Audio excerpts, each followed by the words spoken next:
तो ऐसा काम मत। सना तुम्हारी कॉपी कहाँ है? भेजिए। ठीक है, इधर मैं चेक करता हूँ, जब तक भेजिए। अगर आपने किया है तो, नहीं किया तो कहाँ से भेजोगे। चलो ठीक है, आगे देखो।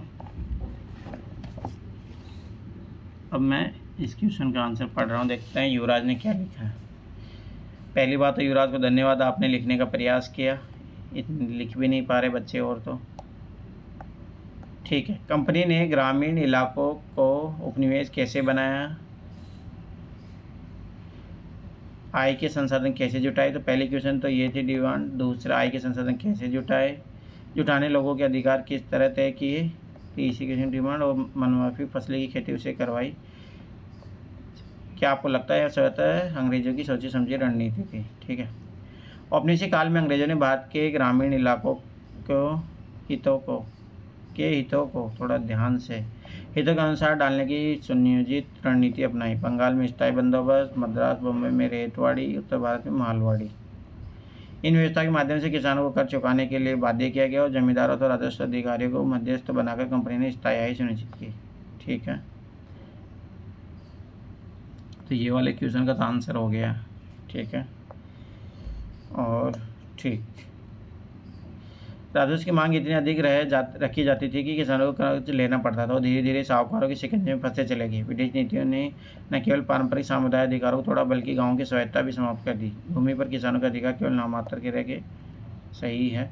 अंग्रेजों ने औपनिवेशिक, औद्योगिक और वाणिज्यिक हितों के लिए किसानों से मनमाफी फसलों की खेती कराई। नील, अफीम, कपास और जूट जैसी नकदी फसलें उगाने के लिए किसानों को बाध्य किया गया। इन फसलों की बिक्री कंपनी के निर्धारित दामों पर ही संभव थी, जिससे किसानों को न्यूनतम लाभ मिलता था। इस कारण खाद्यान्न उत्पादन में कमी हुई और कई बार अकाल की स्थिति उत्पन्न हो गई। एकदम सही बात है। स्पष्ट है, यह परिवर्तन स्वतः नहीं था, यह अंग्रेजों की सोची समझी चाल रणनीति थी, ताकि भारत की ग्रामीण अर्थव्यवस्था को अपने नियंत्रण में लाया जा सके और इंग्लैंड के औद्योगिक के लिए कच्चा माल और बाजार उपलब्ध कराया जा सके। एकदम बहुत बढ़िया। ग्रामीण क्षेत्र में उपनिवेशिक ढांचे का निर्माण स्वाभाविक प्रक्रिया नहीं थी, बल्कि ब्रिटिश साम्राज्य की सुनिश्चित आर्थिक और राजनीतिक का परिणाम था। ठीक है, बहुत अच्छा लिखा है, परंतु थोड़ा एक पक्ष ये भी लिखिए कि हाँ, कुछ चीज़ें ऐसी परिस्थिति ऐसे बन रही थी जो उसका उन्होंने फ़ायदा उठाया। ठीक है, अपन अच्छा लिखा है। स्थायी बंदोबस्त, मालवाड़ी रेतवाड़ी व्यवस्था की मुख्य पहलू का वर्णन करते हुए इसके कारण उत्पन्न होने वाले प्रभाव का आकलन कीजिए। प्रभाव आकलन मतलब पॉजिटिव और नेगेटिव। बाद में अंग्रेजों ने भूमि से अधिकतम राजस्व प्राप्त करने हेतु विभिन्न भू राजस्व व्यवस्थाएं लागू की। इनमें मुख्य थी स्थायी बंदोबस्त, रेतवाड़ी व्यवस्था, मालवाड़ी। तो ये 1793 लागू हुई। रेतवाड़ी, मालवाड़ी पता होना चाहिए थोड़ा बहुत टाइम पीरियड। अगर लिखा बंगाल, मद्रास, बॉम्बे, उत्तर भारत।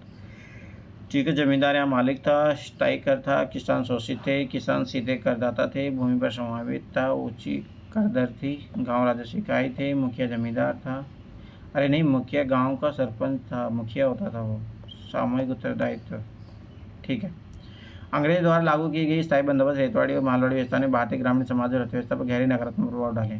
डायरेक्ट है ना, इसकी जगह एक लाइन लिखो, डायरेक्ट नकारात्मक प्रभाव, इतना लंबा चौड़ा नहीं। इन व्यवस्था के अंतर्गत कर वसूली की दरें इतनी ऊंची रखी गई कि किसानों को अक्सर साहूकार से ऋण लेना पड़ता था और कर्ज के जाल में फंसते चले गए। भूमि पर उनके पारंपरिक अधिकार समाप्त हो गए तथा जमींदारों और महाजनों का प्रभुत्व बढ़ता गया। हाँ, एक मिनट, इस क्वेश्चन नंबर तो दे दूँ। अगर ये मान के चलो 10 नंबर का क्वेश्चन है तो आपको आराम से 3.5 नंबर आराम से मिल जाएंगे। ठीक है, आगे देखो। राजस्व नीतियों ने खाद्यान्न उत्पादन की जगह नकदी फसलों की खेती को प्रोत्साहित किया। नील, अफीम और कपास जैसी फसलों को अनिवार्यता से किसानों को उचित मूल्य नहीं मिला और खाद्यान्न संकट गहराने लगा, जिसके परिणामस्वरूप बार बार अकाल की स्थिति बनी। ठीक है, इन व्यवस्थाओं ने ग्राम स्वायत्ता और पारंपरिक सामुदायिक ढांचे को तोड़ दिया। किसान वर्ग निर्धन और शोषित बन गया, जबकि जमींदार तथा साहूकार वर्ग अधिक सशक्त हुआ। इस असमानता और शोषण ने असंतोष और विद्रोह की स्थितियाँ उत्पन्न की, जैसे नील आंदोलन। अन्य देहाती विद्रोह, ये व्यवस्था किसानों की विनाशकारी सिद्ध हुई। भारतीय ग्रामीण अर्थव्यवस्था को ब्रिटिश साम्राज्यियों का अधीन ले लिया गया। अब देखो, फिर इसका पॉजिटिव पक्ष भी तो रहा, वो भी तो बताइए। तो इसमें आपको 2.5 नंबर मिलेंगे। ठीक है, और किसी ने नहीं लिखा भाई, लिखिए, डेली लिखोगे तभी धीरे धीरे आंसर राइटिंग करना सीखोगे, नहीं ऐसे तो लिख ही नहीं पाओगे, ये चीज़ याद रख लेना। अब देखते हैं सना ने क्या लिखा है।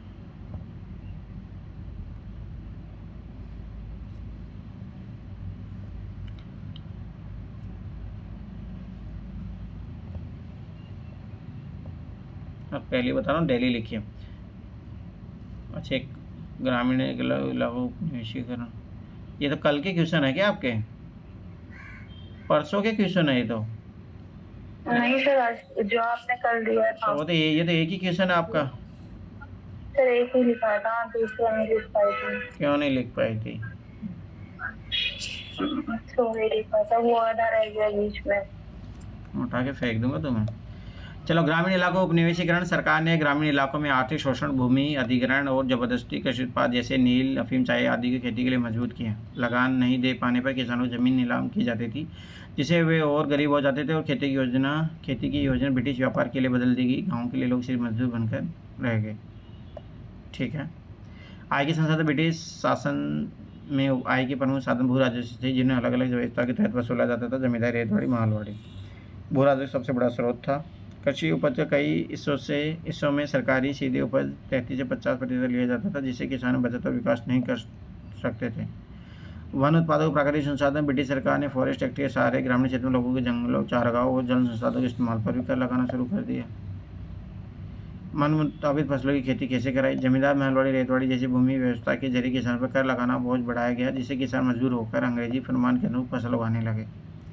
क्या अंग्रेजी सोची समझी रणनीति? ब्रिटेन उद्योगों के लिए निर्यात करना आवश्यक हो गया था। स्कॉटलैंड, अमेरिका, ब्रिटेन के उपनिवेश क्षेत्र में गुलामों ने विद्रोह किया था, तो कच्चे माल की आवश्यकता हुई, जिसके लिए इनका शोषण किया गया। रणनीतिक रूप से भारतीय कृषि व्यवस्था बदल दी गई। अंग्रेजों ने कपास, जूट, नील, चाय बागान, गन्ना, अफीम जैसी नकदी फसलों के लिए किसानों को बाध्य किया। अतः कहा जा सकता है कि ग्रामीण उपनिवेश बनाने में ब्रिटिश सरकार की सामदान दंड भेद नीति अपनाकर कच्चा माल प्राप्त करना था। थोड़ा कंटिन्यूटी नहीं है, ऐसा लग रहा है जैसे अलग अलग पॉइंट उठा के लाए हो आप। युवराज से हम देखो एक फ्लो तो दिख रहा है, ये चीज़ नोटिस कीजिए, तो आपको भी 3.5 नंबर ही मिलेगा। और सारे क्वेश्चन लिखिए, ऐसे कैसे काम चलेगा? और सब लोग आंसर लिखिए, ऐसे तो फिर हो गया आप लोगों की पढ़ाई, भगवान भरोसे चल रही है। चलो, अगला चैप्टर है आदिवासी, दीकू और एक स्वर्ण युग की कल्पना। यूपीएससी ने ऐसे भी क्वेश्चन पूछा है, तो ध्यान से पढ़ना इसे। ठीक है चैप्टर, ठीक है। 1895 में बिरसा नाम के एक आदमी को झारखंड में छोटा नागपुर के जंगलों और गांवों में घूमते देखा गया। तो पहली बात ये पता होना चाहिए, छोटा नागपुर मतलब झारखंड वारखंड की तरफ है। लोकेशन वाइज भी यूपीएससी क्वेश्चन पूछता है।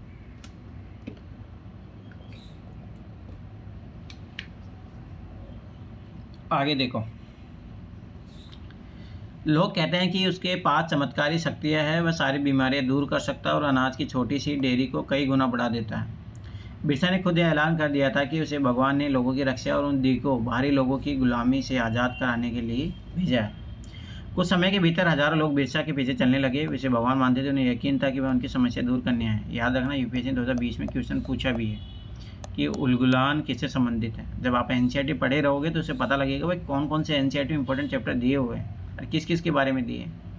इसलिए मैंने अब देखो वाइसराय वाला काम दिया था, अभी तक किसी ने करके सबमिट नहीं किया है। मैं फिर बता रहा हूँ, जितने भी एनसीईआरटी मेंशन है उनके सारे पीटी प्लस मेंस दोनों के लिए इंपॉर्टेंट है। वाइसराय जितने गवर्नर थे उनके शासनकाल में क्या क्या हुआ, अपन पढ़ोगे तब करोगे ना काम।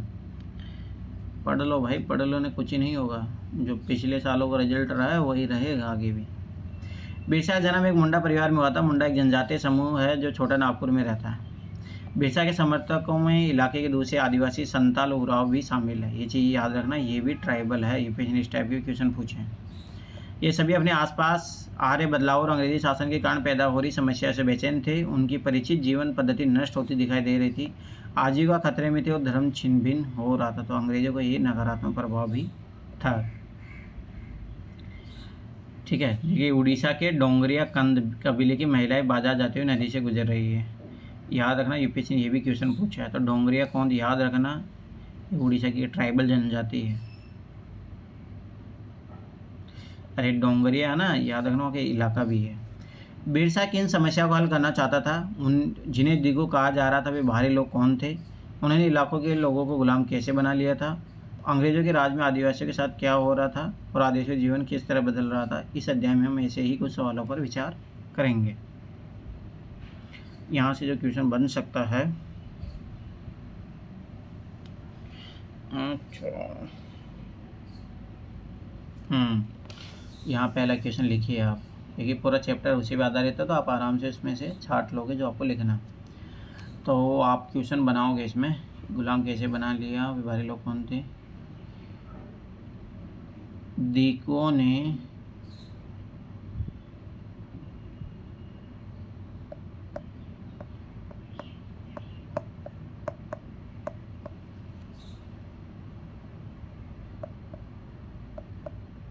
जनजातियों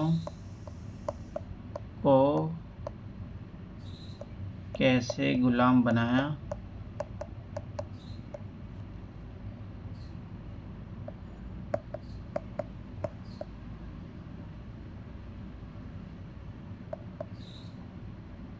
तथा इसके कारण स्वरूप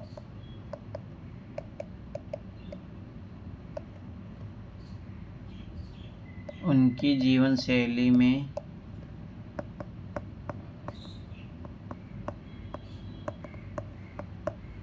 बदलाव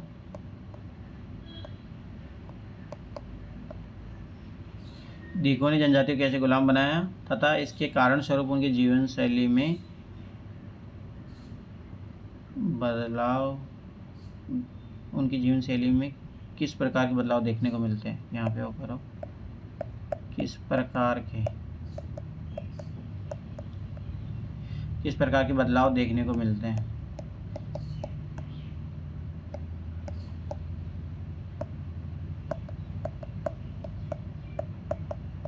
क्वेश्चन पहला यही है, दीकों ने जनजातियों को कैसे गुलाम बनाया तथा इसके कारण स्वरूप उनकी जीवन शैली में किस प्रकार के बदलाव देखने को मिलते हैं।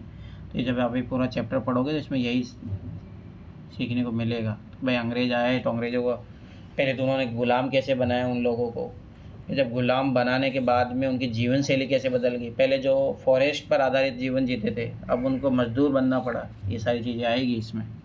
पिछले साल आपने आदिवासी समाजों, तो ये पहला क्वेश्चन है जो लिखना है कल। आदिवासी समाजों के बारे में पढ़ा था। ज़्यादातर कबीलों के रीति रिवाज और रस्में ब्राह्मणों द्वारा निर्धारित रीति रिवाजों और रस्मों से बहुत अलग थी।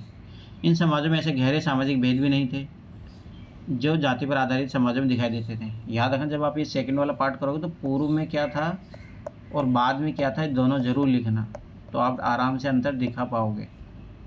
ठीक है, तो एक पॉइंट तो यहीं से मिल गया आपको। एक कबीले के सारे लोग कुटुंब के बंधनों में बंधे होते थे, लेकिन इसका यह मतलब भी नहीं है कि आदिवासियों के बीच कोई आर्थिक और सामाजिक फर्क नहीं था। फर्क था परंतु इतना नहीं था, ये चीज़ याद रखना। जनजातीय समूह किस तरह जीते थे? 19वीं सदी तक देश के विभिन्न भागों में आदिवासी तरह तरह की गतिविधियों में सक्रिय थे। तो ये चीज़ याद रखना, ये सारे क्वेश्चन के आंसर के पार्ट बनेंगे आपके। परती क्या होता है? कुछ समय के लिए बिना खेती छोड़ दी जाने वाली ज़मीन ताकि उसकी मिट्टी दोबारा उपजाऊ हो जाए। जैसे मतलब एक साल यहाँ खेती किया, 3-4 साल के लिए छोड़ दिया ताकि इसकी ज़मीन उपजाऊ हो जाए। इस तरीके से खेती की जाती है। साल एक पेड़ होता है। यूपीएससी ने ये भी क्वेश्चन पूछा है। अब देखो थोड़ा बहुत भी अगर ये माइंड में रहता, 2023 का क्वेश्चन है ये, अगर ये याद रहता कि भाई उस चैप्टर में पूछा गया है ये झारखंड वारखंड इलाके में पाया जाता है, झारखंड इलाका किस टाइप का है, किस टाइप के जंगल पाए जाते हैं वहाँ पे, ऑटोमेटिक उस क्वेश्चन का आंसर निकल जाता है। 2023 का क्वेश्चन है। महुआ भी देखो यूपीएससी ने क्वेश्चन पूछा, दोनों के दोनों यूपीएससी ने पूछा 2023 में, जाके देखना। एक फूल जिसे खाया जाता है और शराब बनाने के लिए इस्तेमाल किया जाता है। और इसी में उन्होंने कटहल जोड़ दिया था, बस यही क्वेश्चन था यूपीएससी 2023 का। इधर देखो, डोंगरियाकांद कबीले की औरतें पंडानों की पत्तियां इकट्ठा करके ला रही हैं। पत्तियों से पतले बनाए जाते हैं। ये देखो, पहले गाँवों में इन्हीं पतलों का यूज किया जाता था। सोचो जब इनका यूज किया जाता था इन लोगों को रोज़गार मिल जाता था। पर आजकल प्लास्टिक इन सब चीज़ों यूज़ करने लग गए हैं तो इनको नुकसान होने लग गया।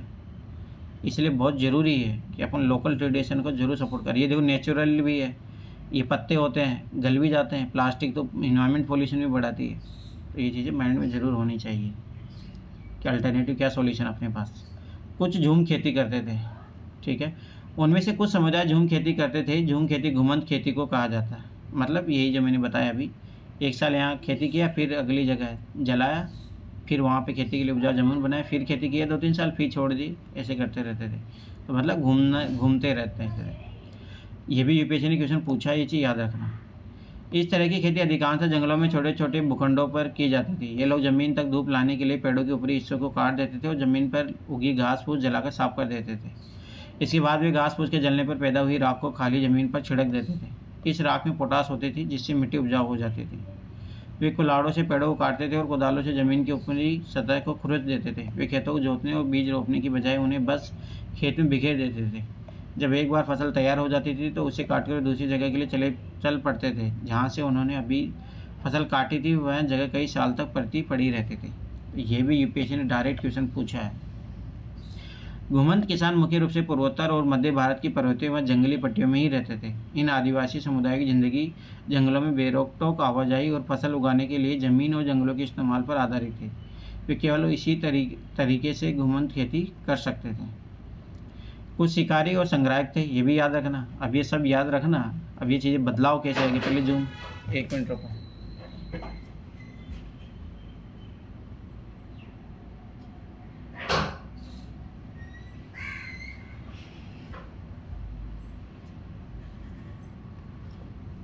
तो ये देखो, पहले झूम खेती करेंगे, जब अंग्रेजी लोग आएंगे तो ये भी चेंज हो जाएगा। ये कुछ शिकारी संग्राहक थे, ये भी चेंज हो जाएगा। तो ये चीज़ें नोटिस करना। तो बदलाव वाला जो मैंने क्वेश्चन दिया है, ये सब सारी चीज़ें लिखनी पड़ेगी आपको। बहुत सारे इलाकों में आदिवासी समूह पशुओं का शिकार करके और वन्य उत्पादों को इकट्ठा करके अपना काम चलाते थे। वे जंगलों को अपनी ज़िंदगी के लिए बहुत ज़रूरी मानते थे।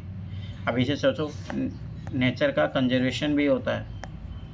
उड़ीसा के जंगलों में रहने वाले खोंड समुदाय उसी तरह का ही समुदाय था। ये भी याद रखना। खोंड जनजाति कहाँ पाई जाती है? उड़ीसा में।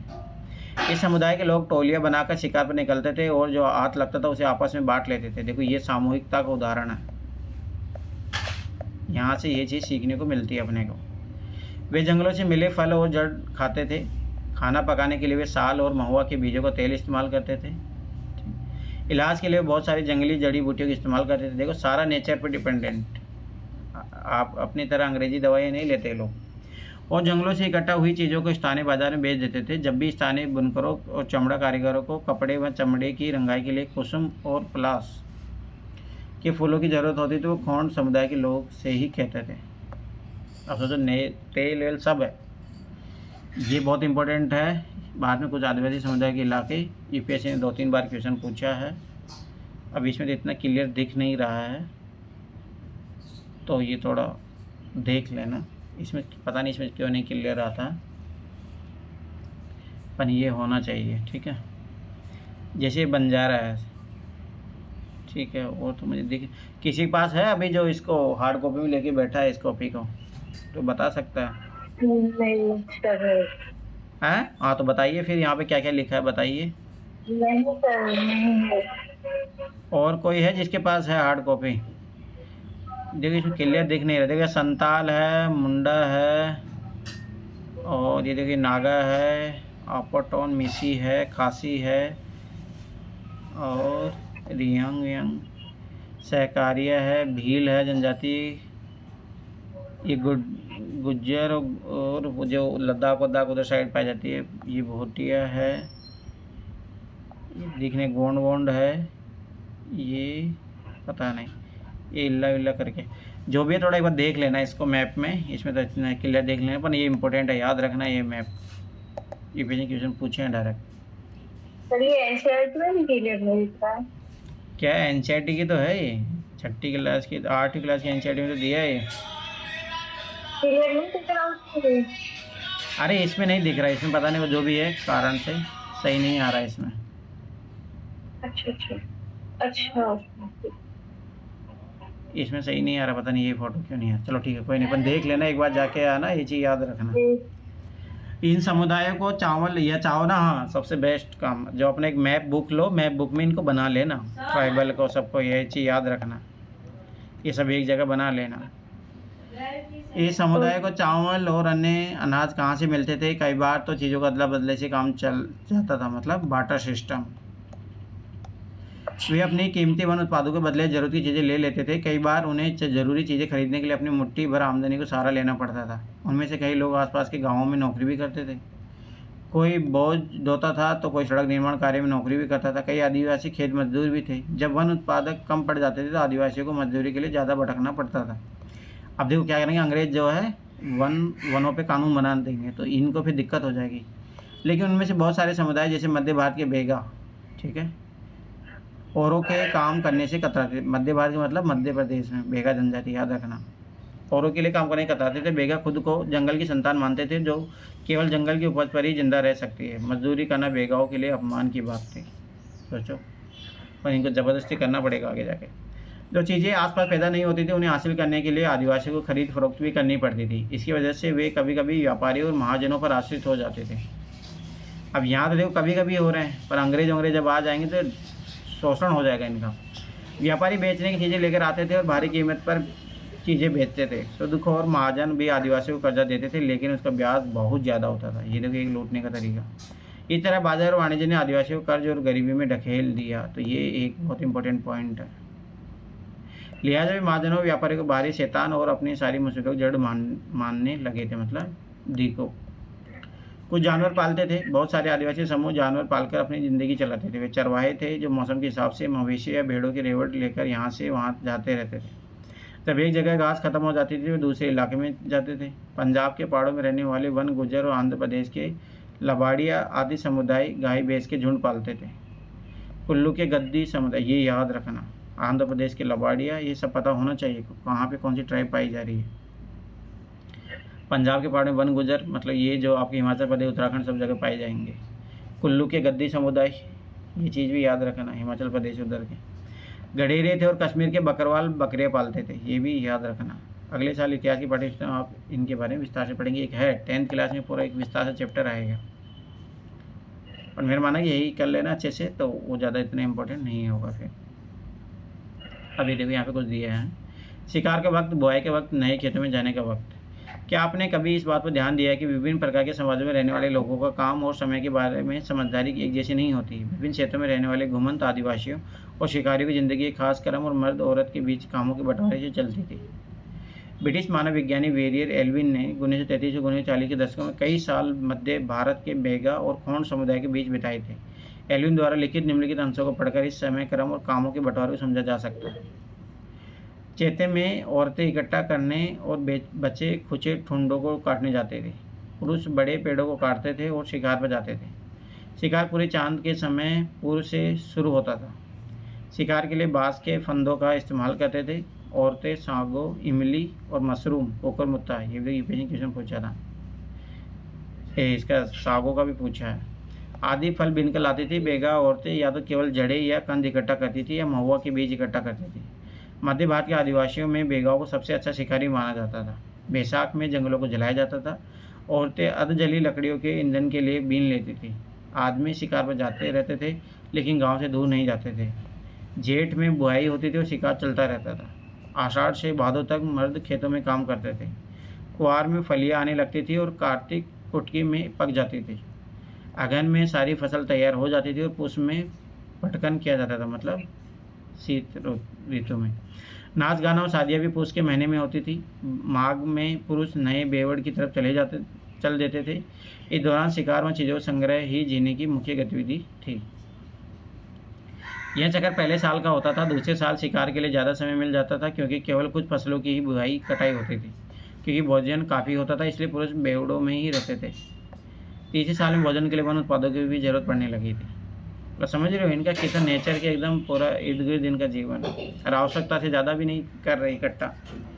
वेरियर एल्विन द्वारा लिखित बेगा 1939 एल्विन की प्रकाशित रचना notes on the fonts Verrier Elwin papers Nehru संग्रह पर आधारित है। ये देखिए, ईंधन की लकड़ी ले जाती है। संताल लकड़ी है, बिहार 1946 में। सोचो, संताल जनजाति की है ये।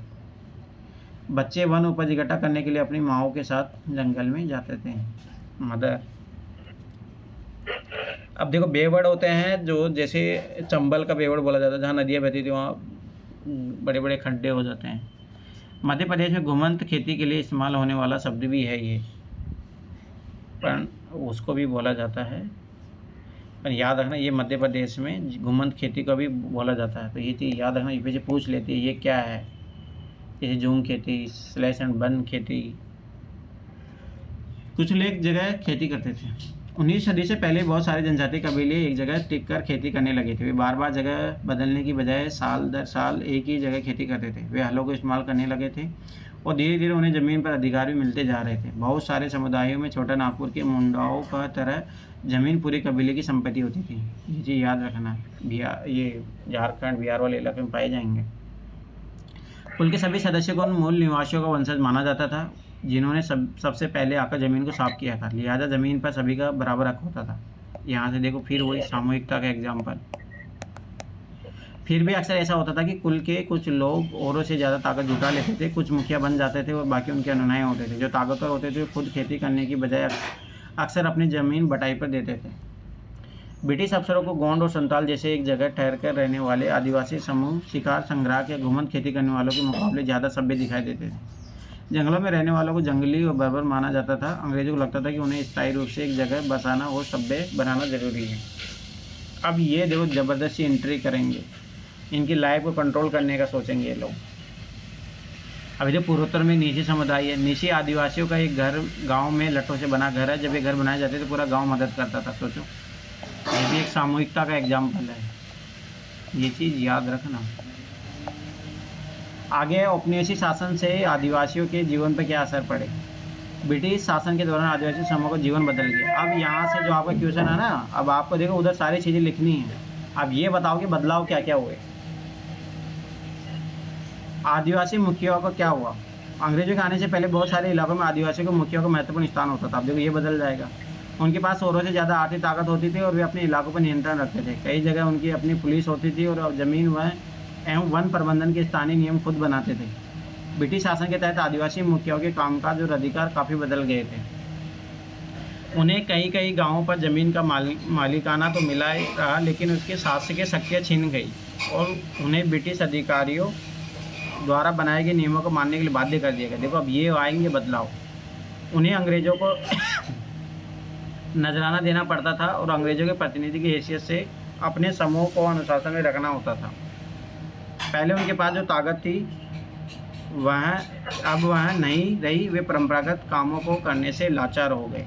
अब देखो ये चीज़ यार, अब ये चेंजेस है जो आपको आंसर में लिखने हैं। घुमंत काश्तकारों का क्या हुआ। काश्तकार याद रखना कौन थे, जो काम करते थे खेतों पे। म्यूट करो, किसका हो ना अपनी तरफ से म्यूट करो। ऐसे समूह से अंग्रेजों को काफ़ी परेशानी थी, जो यहाँ वहाँ भटकते रहते थे और एक जगह ठहर कर नहीं रहते थे। वे चाहते थे कि आदिवासियों के समूह एक जगह स्थायी रूप से रहे और खेती करे। स्थायी रूप से एक जगह रहने वाले किसानों को नियंत्रित करना आसान था। अंग्रेज अपने शासन के लिए आमदनी का नियमित स्रोत भी चाहते थे। फलस्वरूप उन्होंने ज़मीन के बारे में कुछ नियम लागू कर दिया। अब देखो ये बदलाव। उन्होंने ज़मीन को मापकर प्रत्येक व्यक्ति का हिस्सा तय कर दिया। उन्होंने यह भी तय कर दिया कि किसे कितना लगान देना होगा। कुछ किसानों को भूस्वामी, दूसरे को पट्टेदार घोषित किया गया। जैसे कि आप देख चुके हैं अध्याय 2 में, पट्टेदार अपने भूस्वामी को भाड़ा चुकाते थे और भूस्वामी सरकार को लगान देते थे। झूम काश्तकारों को स्थायी रूप से बसाने की अंग्रेजी कोशिश बहुत कामयाब नहीं रही। जहाँ पानी कम हो, मिट्टी सूखी हो, वहाँ हलों से खेती करना आसान नहीं होता, बल्कि हलों की मदद से खेती करने वाले झूम काश्तकारों को अक्सर नुकसान ही हुआ, क्योंकि उनके खेत अच्छी उपज नहीं दे पाते थे। इसलिए पूर्वोत्तर राज्यों के झूम काश्तकार इस बात पर अड़े रहे कि उन्हें परंपरागत ढंग से ही जीने दिया जाए। व्यापक विरोध के फलस्वरूप अंग्रेजों को आखिरकार उनकी बात माननी पड़ी और ऐसे कबीलों जंगल के कुछ हिस्सों में घुमंत खेती छोड़ दी थी। मतलब वही स्लेश एंड बर्न वाली कर से। अब यहाँ देखो गुजरात ये जंगल में खेती करती भील औरतें, तो याद रखना भील ये राजस्थान में सब जगह पाए जाते हैं। घुमंत खेती गुजरात के बहुत सारे वन क्षेत्रों में अभी भी जारी है। आप देख सकते हैं कि यहाँ पेड़ को काट दिया गया है और खेतों के लिए ज़मीन साफ कर दी गई है। देखो अब यहाँ पे जला के फिर खेती करेंगे। ये धान वान की खेती कर रहे हैं। वन कानून और उनके प्रभाव। अब देखो वन कानून बनने लगे।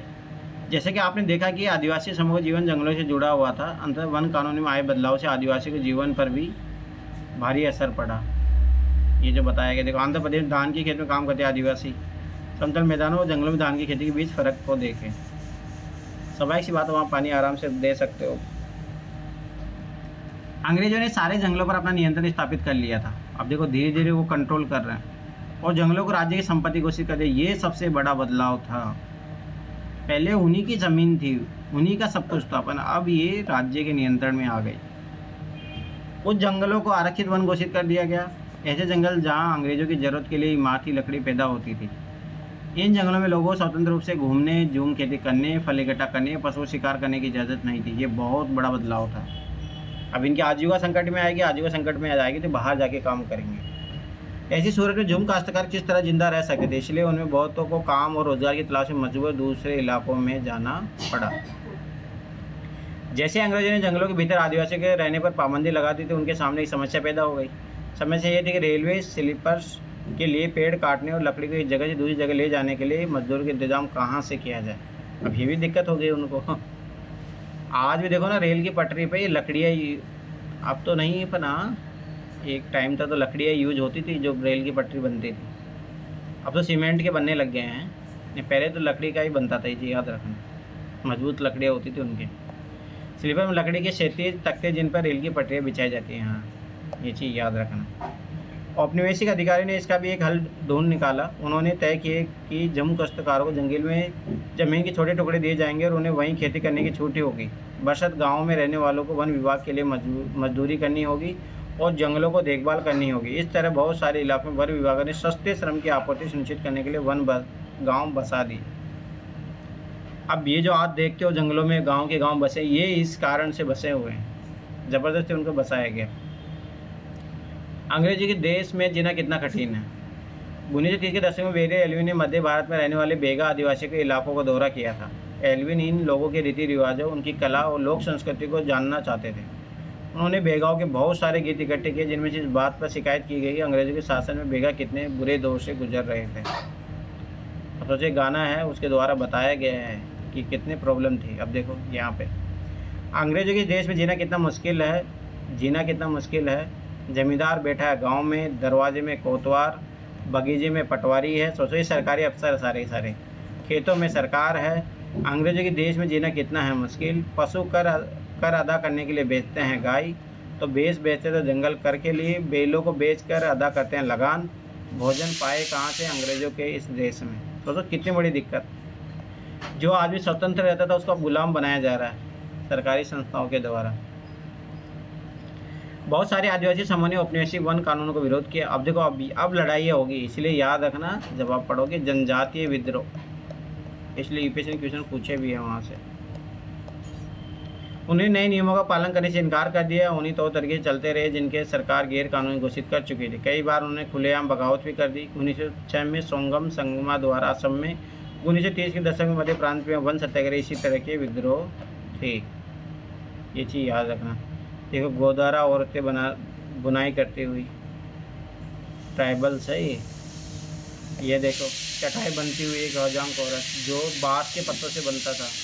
औरतों के लिए घरेलू काम सिर्फ घर तक ही सीमित नहीं थे, वे खेतों और कारखानों में अपने बच्चों के साथ लेकर जाती थी। ये देखो बच्चा भी लटक रहा है। तो अब क्या हुआ, इनकी सभी ज़्यादा दिक्कत बढ़ेगी। व्यापार की समस्या। 19वीं शताब्दी के दौरान जनजातीय समूह ने पाया कि व्यापारी और महाजन जंगलों में जल्दी आने लगे हैं। अब देख रहे हो ये भी शोषण करेंगे। वे वन उपज खरीदने, नगद कर्जा देने और आदिवासी को मजदूरी पर रखने के लिए आ रहे थे। इन सारे बदलावों से क्या असर पड़ने वाले हैं ये समझने आदिवासियों को समय लगा। ये समझने के लिए आइए रेशम उत्पादकों की स्थिति को देखें। 18वीं सदी में भारतीय रेशम की यूरोपीय बाजार में भारी मांग थी। भारतीय रेशम की अच्छी गुणवत्ता सबको आकर्षित करती थी और भारत का निर्यात तेजी से बढ़ रहा था। जैसे जैसे बाजार फैला, ईस्ट इंडिया कंपनी के अफसर इस मांग को पूरा करने के लिए रेशम उत्पादन पर जोर देने लगे। अब ज़बरदस्ती इनसे करवाएंगे। वर्तमान झारखंड में स्थित हजारीबाग के आसपास रहने वाले संताल रेशम के कीड़े पालते थे, आज भी पालते हैं, जी याद रखना, मैंने वीडियो देखा था। अब बहुत नेचुरल प्रोसेस है वो। रेशम के व्यापारी अपने एजेंटों को भेजकर आदिवासियों को कर्जे देते थे और उनकी कर्मी कोषों को इकट्ठा कर लेते थे। 1000 कर्मी कोषों के लिए 3-4 रुपये मिलते थे। इसके बाद इन कर्मी कोषों को बर्दवान या गया भेज दिया जाता था, मतलब बिहार, जहाँ उन्हें 5 गुना कीमत पर बेचा जाता था। सोचो ये मिडिल मैन जो आज भी है, मिडिल मैन ही तो फ़ायदा उठाते हैं। और ये देखो उस टाइम की व्यवस्था थी। निर्यातकों और रेशम उत्पादकों के बीच कड़ी का काम करने वाले बिचौलियों को जमकर मुनाफा होता था। रेशम उत्पादकों को बहुत मामूली फ़ायदा मिलता था। स्वाभाविक है कि बहुत सारे आदिवासी समुदाय बाजार और व्यापारियों को अपना सबसे बड़ा दुश्मन मानने लगे थे। अब यहाँ से इनके लिए डीपो बन जाएंगे। अभी तो बिहार में कोयले की खान में काम करने वाले 1948 के बारे में बताया गया।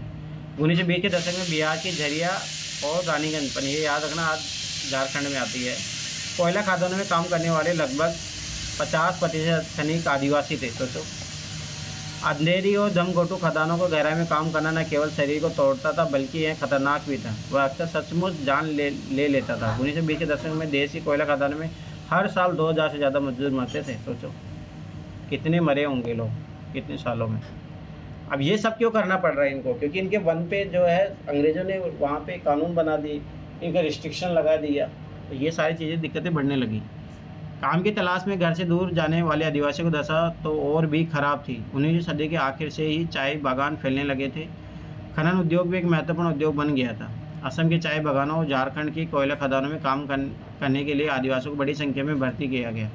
इन लोगों को ठेकेदारों के मार्फत भर्ती किया जाता था। ये ठेकेदार न केवल उन्हें बहुत कम वेतन देते थे बल्कि उन्हें वापस घर भी लौटने नहीं देते थे। देख रहे हो यहाँ शोषण, अब इनका कितना शोषण हो रहा है।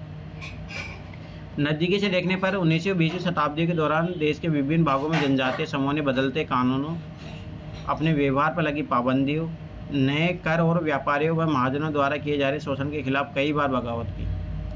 अब यहाँ से जनजातीय विद्रोह शुरू होते हैं। 1831-32 में कोल आदिवासियों ने, 1825 में संतालों ने बगावत कर दिया था। ये यूपीएससी ने क्वेश्चन पूछा 2018 में।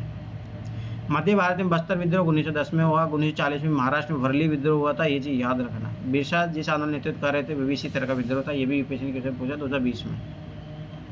लहू लोहान मेरे कंधे, मुंडा आदिवासियों के गीतों में उनके कष्ट झलकते हैं, जैसे हाय कोहलू के बेल की तरह, एक बेल की तरह काम करवाया जाता था उनसे। लहू लोहान मेरे कंधे, जमींदार के दिन और रात करते हैं मुझे परेशान, बड़बड़ाता हूँ मैं यही दिन और रात, हाय यही है मेरी हालात, नहीं है मेरा कोई ठिकाना, नहीं मेरी कोई खुशी है। तो कितना मतलब विडम्बना कि वही देश के लोग और उन्हीं का शोषण हो रहा है। बिरसा मुंडा का जन्म 1870 के दशक के मध्य में हुआ था। उनके पिता गरीब थे। बिरसा का बचपन बड़ी भेड़ बकरियों चराते, बांसुरी बजाते और स्थानीय अखाड़ों में नाचते गाते बीता। उनका परवरिश मुख्य रूप से बोहंडा के आसपास जंगलों में हुई। गरीबी से लाचार बिरसा के पिता को काम की तलाश में जगह जगह भटकना पड़ता था। लड़कपन में ही बिरसा ने अतीत में हुए मुंडा विद्रोह की कहानियाँ सुन ली थी। अब सोचो 1870 में अगर ये उस दशक में पैदा हो रहा था, देखो इसने इन लड़ाइयों के बारे में सुन लिया था पहले से ही। उन्होंने कई बार समुदाय के सरदारों मुखियाओं को विद्रोह का आह्वान करते देखा। बिरसा के समुदाय के लोग इस स्वर्ण युग की बात किया करते थे जब मुंडा लोग दीकों के उत्पीड़न से पूरी तरह आज़ाद थे। सरदारों का कहना था कि एक बार फिर उनके समुदाय के परंपरागत अधिकार बहाल हो जाएंगे। वे खुद को इलाके के मूल निवासियों को वंशज मानते थे और अपने ज़मीन की लड़ाई, मुल्क की लड़ाई लड़ रहे थे। वे लोगों को याद दिलाते कि उन्हें अपना साम्राज्य वापस लाना है। अब समझ बात है, जब बिरसा मुंडा ऐसे लोगों के संपर्क में रहेगा तो उसके अंदर भी क्रांतिकारक विचार आएंगे। बिरसा स्थानीय मिशनरी स्कूल में जाने लगा। वहाँ जहाँ उन्हें मिशनरियों के उपदेश सुनने को मिला, वहाँ भी उन्होंने यही सुना कि मुंडा समुदाय सुरक्षा साम्राज्य हासिल कर सकता है और अपने खोए हुए अधिकार वापस पा सकता है अगर वे अच्छे ईसाई बन जाए। अब देखो ये है धर्म कन्वर्ट करने की नीति। इसीलिए नॉर्थ ईस्ट में देखो पूरे सबके सब ईसाई लोग हैं और वो रियलिटी भी ट्राइबल है और अपनी खराब आदतें छोड़ दे तो ऐसा हो सकता है। बाद में बिरसा ने एक जाने माने वैष्णव धर्म प्रचार के साथ कुछ समय बिताया। उन्हें जनेऊ धारण किया और शुद्धता व दया पर जोर देने लगे। वैष्णव का मतलब होता है जो विष्णु की पूजा करने वाले होते हैं। अपनी किशोरावस्था में बिरसा जिन विचारों के संपर्क में आए उनसे वह काफ़ी गहरे तौर पर प्रभावित था। बिरसा का आंदोलन आदिवासी समाज को सुधारने का आंदोलन था। उन्होंने मुंडाओं से आह्वान किया कि वे शराब पीना छोड़ दे, गाँव को साफ रखे और डायन और जादू टोने में विश्वास न करें। याद रखना डायन प्रथा आज भी बहुत ज़्यादा चलती है उधर। यहाँ ध्यान देने वाली बात यह है कि बिरसा ने मिशनरियों और हिंदू जमींदारों को भी लगातार विरोध किया। देख रहे हो, ये उनका विरोध करा क्योंकि ये भी तो शोषण कर रहे हैं ना, कर्ज के द्वारा इनका है। वह उन्हें बाहर का मानते थे, मुंडा जीवन शैली को नष्ट कर रहे थे। 1895 में बिरसा ने अपने अनुयायी से आह्वान किया कि वे अपने गौरवपूर्ण अतीत को पुनर्जीवित करने के लिए संकल्प लें। वह अतीत के ऐसे स्वर्ण युग सतयुग की चर्चा करते थे जब मुंडा लोग अच्छा जीवन जीते थे, तटबंध बनाते थे, कुदरती झरनों को नियंत्रित करते थे, पेड़ और बाग लगाते थे, पेट पालने के लिए खेती करते थे। उस काल्पनिक युग में मुंडा अपने बिरादरों और रिश्तेदारों को खून नहीं बहाते थे, वे ईमानदारी से जीते थे। बिरसा चाहते थे लोग एक बार फिर अपनी ज़मीन पर खेती करें, एक जगह टिक कर और अपने खेतों में काम करें। सोचो ये भी नसीब नहीं हो रहा है। अंग्रेजों को बिरसा आंदोलन के राजनीतिक उद्देश्य से बहुत ज़्यादा परेशानी थी। यह आंदोलन मिशनरियों, महाजनों, हिंदू भूस्वामियों और सरकार बाहर निकालकर बिरसा के नेतृत्व में मुंडा राज स्थापित करना चाहता था। यह आंदोलन इन्हीं ताकतों को मुंडाओं को सारी समस्याओं और कष्टों का स्रोत मानता था। अंग्रेजों की भू नीतियाँ उनकी परंपरागत भूमि व्यवस्था को नष्ट कर रही थी। हिंदू भूस्वामी महाजन उनकी ज़मीनें छीनते जा रहे थे और मिशनरी उनकी परंपरागत संस्कृति की आलोचना करते थे। हाँ लगा दो। जब आंदोलन फैलने लगा तो अंग्रेजों ने सख्त कार्रवाई का फैसला लिया। उन्होंने 1895 बिरसा को गिरफ्तार किया और दंगे फसाद के आरोप में 2 साल की सजा सुनाई। 1 मिनट रुको।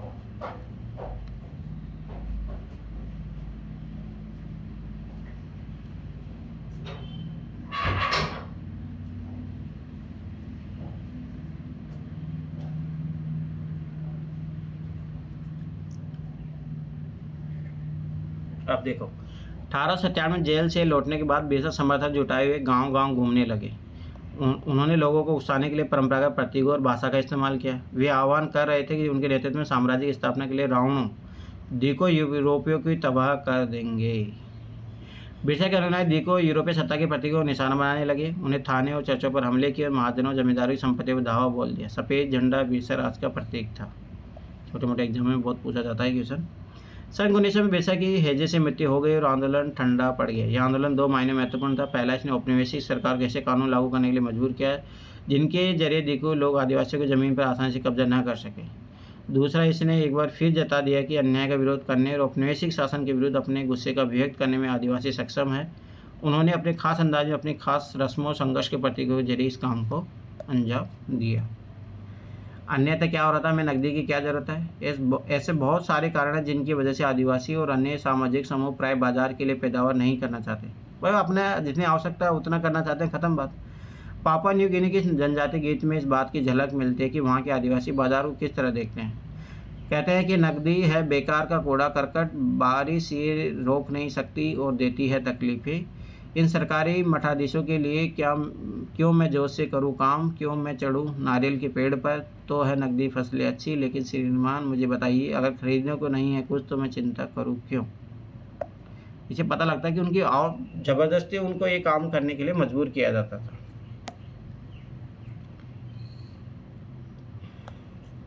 अब देखते हैं इसमें से कौन कौन से क्वेश्चन। चलो बताइए कौन कौन है, पहले तो क्लास में बताओ सना। सब भाग गए या तुम हो और कोई है या नहीं है, बताइए। मैं हूँ और वो कविता। बस और कोई नहीं है, सब भाग गए। चलो ठीक है, कविता बताइए। अंग्रेजों ने आदिवासियों को के रूप में वर्णित, किस रूप में वर्णित किया था उन्होंने।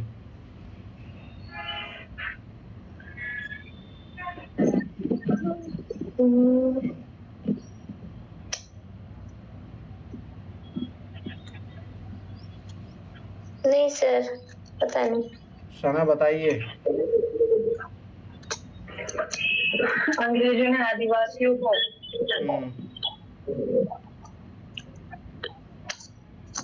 एक शब्द नहीं मिल रहा मेरे को तो।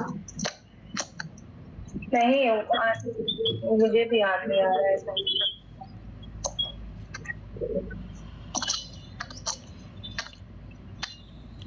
भाई उनको क्या बोला होगा, सोचो कि यहाँ के नेचुरल निवासी है या उनको गुलाम बोला होगा, कुछ तो बोला ही होगा ना।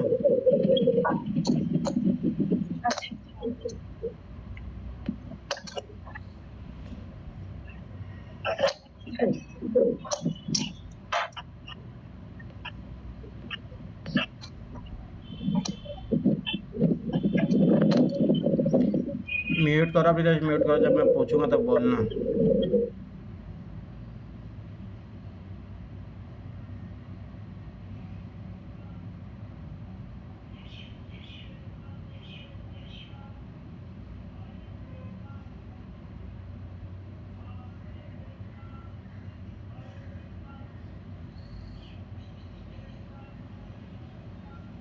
घुमंतु तो वो खुद ही बोलते थे, मतलब घूमते रहते हैं।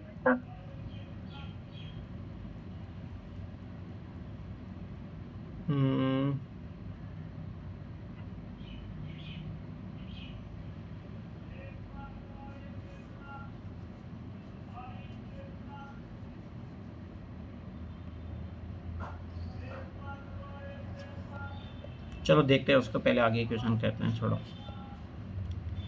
क्या बोलेंगे उनको, सोचो। अंग्रेजों ने आदिवासियों को किस रूप में वर्णित किया, किसके रूप में। चलो ठीक है, झूम खेती में बीज बोने के तरीकों को क्या कहा जाता था, बताइए।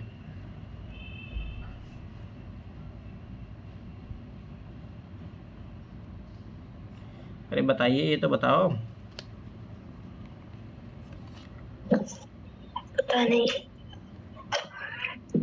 तो पता ही नहीं। जूम करके पता, बीज बोने का तरीका नहीं पता। अरे वो क्या करते थे, जब उस जमीन को पत्ती छोड़ देते फिर उसके ऊपर बीज ऐसे ही पटक देते थे, मतलब बिखराव बोल सकते हो उसको, बिखर देते थे बीजों को। पढ़ा नहीं था क्या? तीसरा करो, तीसरा।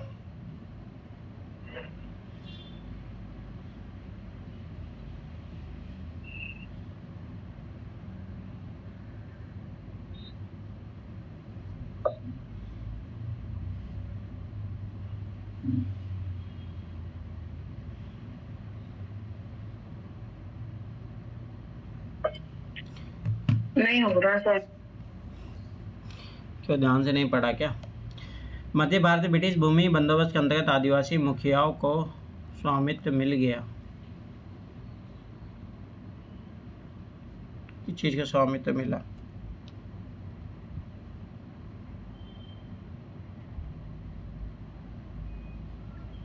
निगरानी का।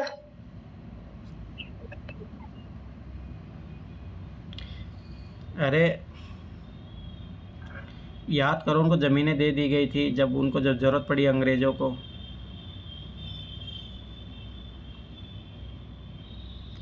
सर उनको वो दिया गया था ना, जो उसमें था कि जब ये घूमते तो इनको घूमने का, वो नहीं घूमती जनजाति को एक स्पेसिफिक जगह मिल गई थी ऐसा। और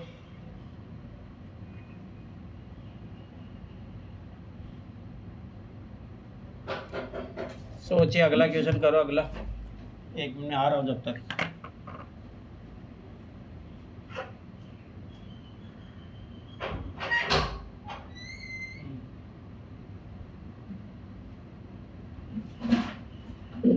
असम के चाय और बिहार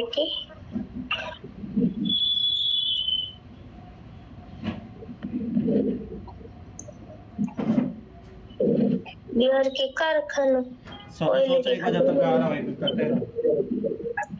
चाय और कारखाने को ऐसा होगा क्या कुछ?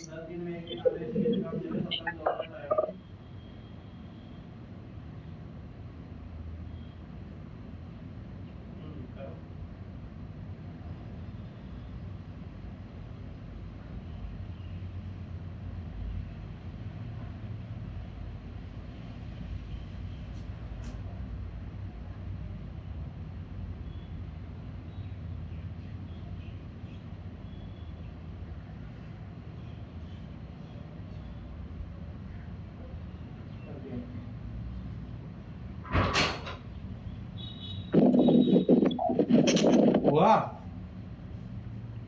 सर ऐसे होगा कि इसमें असम के चाय बागान और बिहार के कुछ खदानों में काम करने के लिए आदिवासी जाने लगे। हाँ, और इसमें ऐसा हो सकता है मध्य भारत के ब्रिटिश भूमि बंदोबस्त के अंतर्गत उनको भूमि का स्वामित्व मिल गया, उनको जमीनें दे दी गई फिर। मतलब थोड़ा बहुत खेती करने के लिए दिया गया था, आप बोल सकते हो।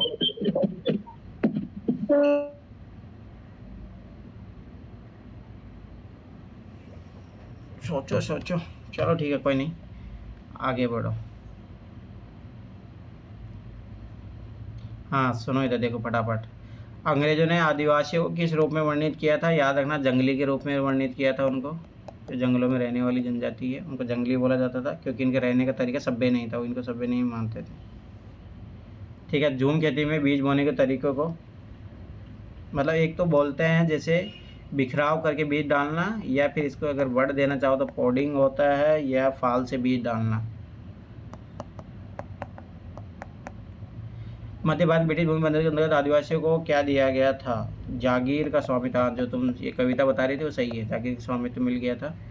असम के वही सही बताया, चाय बागान और बिहार के काल खदानों में काम करने के लिए आदिवासियों को भेजे जाने लगा, ये सही है। ठीक है, ये चीज़ याद रखना। चलो सही और गलत बताना। चलो कविता बताइए। झूम काश्तकार जमीन की जुताई करते हैं और बीज रोपते हैं। नहीं सर, ये ऐसा काम थोड़ी करते, ये तो जाते हैं ना काम करने के लिए, स्वयं का खेत थोड़ी होता है इनका, काश्तकारों का।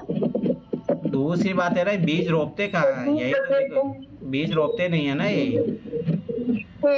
नहीं, जमीन जुताई करते बस हल्का ऐसे कर के बीज बस उसमें पटक देते हैं। ठीक है, तो ये गलत स्टेटमेंट है। व्यापारी चलो सरना बताइए, व्यापारी संतालों में कर्मी कोष खरीद कर उसे 5 गुना ज़्यादा कीमत पर बेचते थे। व्यापारी ना सर, हाँ वो मीडिएटर बेच करते थे। हाँ जो भी है सही तो है, 5 गुना है तो बेचते थे, याद करो उसमें दिया तो था। हाँ हाँ। चलो कविता बताइए अगला।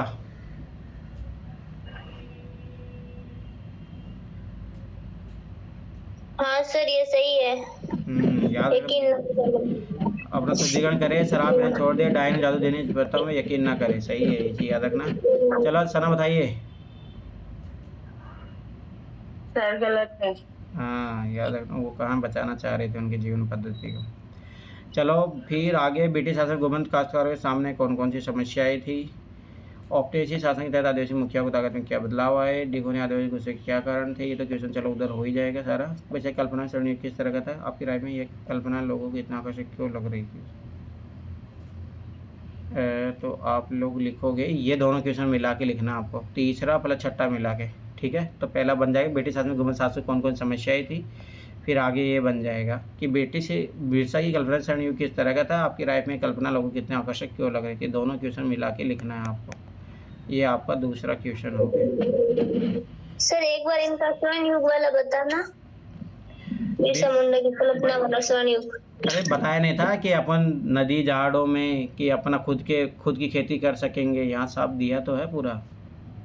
ये रहा देखो, ये पूरा जब मुंडा लोग अच्छा जीवन देते, तटबंध बनाते थे, कुदरती झरनों को नियंत्रित करते थे, पेड़ और बाग लगाते थे, पेट पालने के लिए खेती करते थे। उस काल्पनिक युग में मुंडा अपनी खरीदारी रिश्तेदारी नहीं बांटते थे, ईमानदारी से जीते थे। विशेष जाति लोगों एक बार फिर अपनी ज़मीन पर खेती करें, जगह टिक कर अपने खेतों में काम करें। ये बताना है आपको किस तरह का था। तो ये तो डायरेक्ट वहाँ से जो अभी मैं बताएं वो डायरेक्ट छाप देना, ठीक। आपकी राय में यह कल्पना लोगों को इतने आकर्षक क्यों लग रही थी, क्यों अंग्रेज क्या क्या उन पर प्रतिबंध लगा चुके थे। तो स्वाभाविक बात है, वो चीज़ होता ना कि जो चीज़ अपने पास नहीं होती है वही ज़्यादा आकर्षित करती है। ये सोचो, आज जंगलों में जा नहीं सकते थे, जंगलों में आज़ादी से चीज़ों को संग्रहण नहीं कर सकते थे, पहले कर रहे थे, इसलिए वो चीज़ आकर्षित कर रही थी। तो ये सारी चीज़ें आपको आर्गूमेंट देने हैं यहाँ पे। तो ये दोनों मिला के आपके क्वेश्चन लिखने हैं, ये चीज़ याद रखना।